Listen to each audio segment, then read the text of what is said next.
வணக்கம். தமிழ் வெற்றிலை சமையலுக்குள்ளே போகலாம் வாங்க. நம்மளோட சேனலை நீங்கள் ஃபஸ்ட் டைமாக பார்க்குறீங்க அப்படின்னா சப்ஸ்கிரைப் பண்ணுங்கள், பெல் சிம்பிளை கிளிக் பண்ணுங்கள், ஆல் பட்டனையும் செலக்ட் பண்ணி விட்டுருங்க. இன்றைக்கி நம்ம என்ன ரெசிபி பார்க்க போகிறோம் அப்படின்னா பொடி தோசை பார்க்க போகிறோம். அதை எப்படி செய்கிறது, அதுக்கு என்னென்ன பொருள் தேவை அப்படிங்கிறத பார்த்துடலாம். இது வந்துட்டு ஃபஸ்ட்டு ஒரு பேன் வச்சுட்டு அதில் வந்து 4 ஸ்பூன் அளவு தனியா விதை, கொத்தமல்லி விதை சொல்லுவோம் இல்லைங்களா, 2 ஸ்பூன் அளவு ஜீரகம். இதுதான் ஸ்பூனோட அளவு நான் இதில் எடுத்திருக்கேன். உங்களுக்கு எந்த ஸ்பூனில் நீங்கள் எடுக்கிறீங்களோ அந்த ஸ்பூனோட அளவு வச்சுக்கோங்க. 4 ஸ்பூன் மல்லி விதை, 2 ஸ்பூன் ஜீரகம். இது வந்து கடலைப்பருப்பு வந்துட்டு 50 கிராம் மட்டும். 50 கிராமுக்கு 4 ஸ்பூன் வந்துட்டு மல்லி விதை, 2 ஸ்பூன் அளவு ஜீரகம். நீங்கள் வந்துட்டு அதிகமாக சேர்த்துக்கிறீங்க அப்படின்னா அதுக்கு தகுந்த மாதிரி நீங்கள் அதிகப்படுத்திக்கோங்க. இது வந்து 10 பல் பூண்டு, 10 பல் தான் போடணும். இல்லை உங்களுக்கு பூண்டு ஃப்ளேவர் பிடிக்கும் அப்படின்னா கூட எனக்கு ஒரு நீங்கள் சேர்த்து போட்டுக்கலாம். இப்போ இது பொடிக்கு தேவையான அளவு உப்பு சேர்த்தாச்சு. இதை நல்லா ட்ரை ரோஸ்ட் பண்ணியாச்சு. இதை வந்து நம்ம வேறு ஒரு பிளேட்டில் மாற்றிக்கலாம். மாற்றினதுக்கப்புறமா அதே கடாயில் ஒரு 5-6 சொட்டு போல் எண்ணெய் சேர்த்துட்டு கொஞ்சம் கட்டி பெருங்காயத்தை ஃபஸ்ட்டு எண்ணெயில் வச்சு பொரிய வச்சுக்கலாம். கட்டி பெருங்காயம் இல்லை தூள் பெருங்காயம் தான் இருக்குன்னா நீங்கள் அந்த பவுடர் நம்ம ரெடி பண்ணி பிளேட்டில் ஆற வச்சோம் இல்லைங்களா, அதில் வந்து நீங்கள் தூள் பெருங்காயம் கொஞ்சம் சேர்த்துக்கோங்க. இப்போ இதே ஆயிலில் நம்ம மிளகாவை வறுத்து எடுத்துக்க போகிறோம். நான் வந்துட்டு 6 மிளகாய் காஞ்ச மிளகாய் எடுத்திருக்கேன். உங்களுக்கு காரத்துக்கு தகுந்த மாதிரி நீங்கள் அதிகப்படுத்துகிற மாதிரி இருந்தாலும் அதிகப்படுத்திக்கோங்க.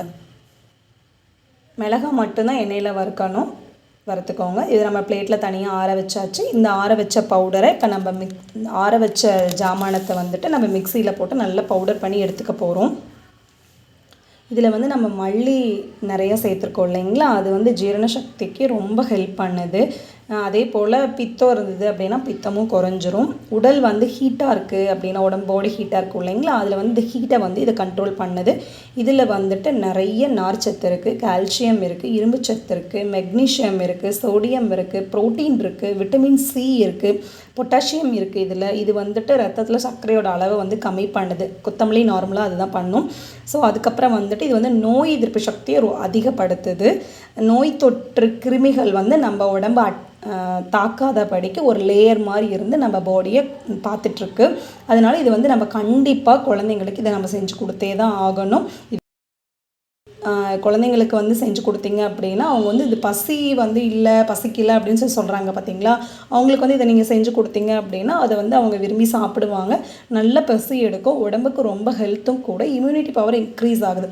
ஸோ அதனால் நம்ம இதை கண்டிப்பாக நம்ம குழந்தைங்களுக்கு செஞ்சு கொடுக்கணும். இதே போல் தோசை தவா வச்சுக்கோங்க, மெல்லிஸாக தோசை போட்டுக்கோங்க. மேலால் பொடியெல்லாம் தூவிட்டு நான் ஆயில் சேர்த்துருக்கேன். நீங்கள் நெய் சேர்த்துக்கிற மாதிரி இருந்தாலும் நெய் சேர்த்துக்கலாம்.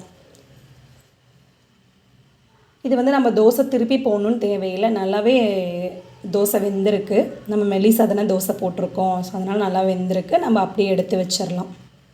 இந்த பொடி தோசை வந்துட்டு குழந்தைங்க சாப்பிடாமல் இருப்பாங்க பார்த்தீங்களா, இல்லைம்மா எனக்கு பசிக்கலை வேண்டாம் அப்படின்னு சொல்லல, நம்ம டக்குன்னு இந்த பொடியை ரெடி பண்ணி நம்ம தோசை போட்டு கொடுத்தோம் அப்படின்னா அவங்களோட ஜீரண சக்தியை ரொம்ப அதிகப்படுத்துது மல்லி சேர்த்துருக்கனால.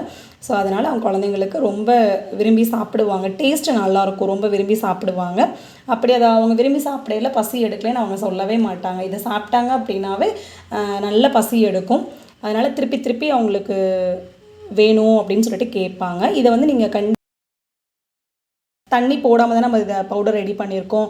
இதை வந்து ஏர்டைட் பவுலில் நீங்கள் போட்டு வச்சுக்கலாம், இல்லை ஒரு டப்பர்வேரில் மாற்றி வச்சிட்டிங்க அப்படின்னா 1 மந்த் வரையிலும் கெட்டு போகாது உங்களுக்கு. ஸோ நீங்கள் ரிப்பீட்டடாக நீங்கள் யூஸ் பண்ணிக்கவும் செய்யலாம். இது வந்து தோசைக்கு வந்து இந்த மேலால் தூவுற மாதிரி இருந்தாலும் தூவிக்கலாம். இல்லை பொடி வாயில் ஒட்டுது, ஒரு மாதிரி சாப்பிட வாயில் ஒட்டுது, கஷ்டமாக இருக்குது அப்படின்னு நினச்சிங்கன்னா இட்லி பொடி நம்ம கலக்குவோம் இல்லைங்களா நல்லெண்ணெய் போட்டு, அதே போல் கலக்கி கூட ப்ளைன் தோசை வாத்து இந்த பொடியை நம்ம தொட்டு குழந்தைங்களுக்கு கொடுத்துக்கலாம். இது வந்துட்டு நீங்கள் பொடி சாதம் மாதிரி கூட ஒரு தாளிப்பு ரெடி பண்ணிவிட்டு பொடி சாதம் மாதிரி கூட நீங்கள் செஞ்சு கொடுக்கலாம் குழந்தைங்களுக்கு. அதுவும் ரொம்ப விரும்பி சாப்பிடுவாங்க, அதுவும் நல்ல டேஸ்ட் கொடுக்கும்.